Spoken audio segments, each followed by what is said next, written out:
इतने breaking news शामिल कंदासीं। हैदराबाद में इसरा यूनिवर्सिटी में इंतजामी मामलन तां बिन धुरियुनि में छिकताण तेज़ थी वई आहे। धुरियुनि पारां हिक ॿिए मथां वक़फ़े सां फायरिंग पिण कई वई आहे। धुरियुनि में फायरिंग खां पोइ वॾे अंग में रेंजर्स ऐं पुलिस नफ़री तलब कई वई आहे, जॾहिं त फायरिंग वारे वाक़े सबबि इस्पताल में दाख़िल मरीज़नि ऐं वारसनि में खौफ़ पकड़जी वियो आहे।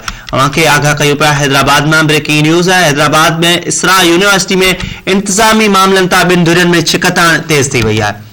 धुरियुनि पारां हिक ॿिए मथां वक़फ़े सां फायरिंग पिण कई वई आहे। धुरियुनि में फायरिंग खां पोइ वॾे अंग में रेंजर्स ऐं पुलिस नफ़री तलब कई वई आहे, जॾहिं त फायरिंग वारे वाक़े सबबि इस्पताल में दाख़िल मरीज़नि ऐं वारसनि में खौफ़ पकड़जी वियो आहे।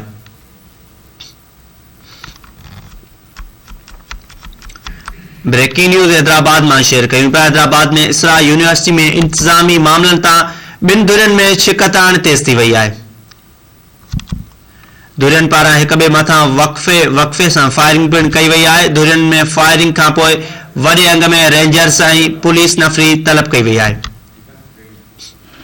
जॾहिं त फायरिंग वारे वाक़े सबबि इस्पताल में दाख़िल मरीज़नि ऐं वारसनि में खौफ़ पकड़जी वियो आहे।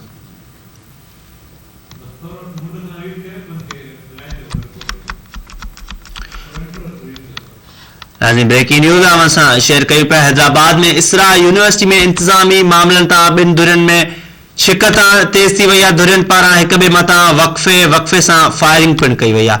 इन हवाले सां अपडेट मालूम कंदासीं। असां सां टेलीफोन लाइन ते मौजूद आहे शबीर अबड़ो। जी शबीर, आगाह कजो। जी बिल्कुल, हैदराबाद की खाईजी इसरा यूनिवर्सिटी अस्पताल में इंतजामी मामलनि तां हलंदड़ छिकताण शिदत अख़्तियार करे वई आहे, जॾहिं त इस्ले ते इल्ज़ाम हणण खां पोइ गोलियूं हथियारबंद थी वयूं आहिनि। यूनिवर्सिटी वारे इलाइक़े में हवाई फायरिंग थींदी रही ऐं धुरियुनि पारां मोर्चा क़ाइम कया विया आहिनि। जेको आहे त इसरा यूनिवर्सिटी में इंतजामी मामले तां छिकताण वधी वई आहे ऐं धुरियूं मोर्चा बंदि थी वियूं आहिनि।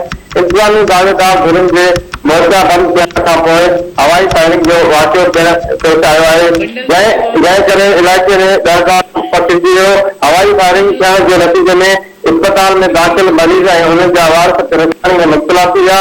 इतलाह मिलण ते पुलिस ऐं रेंजर्स पहुची जन यूनिवर्सिटी ते कड़ो चाढ़े छॾियो, जंहिं खां पोइ सूरत हाल ते राब्तो वाधो वियो। इंतजामी दावेदार हिकु धुर जे सरबराह डॉक्टर वज़ीर अशरफ लेगारी इल्ज़ाम हणायो आहे त मुख़ालिफ़ धुर जे हथियारबंदनि जी फायरिंग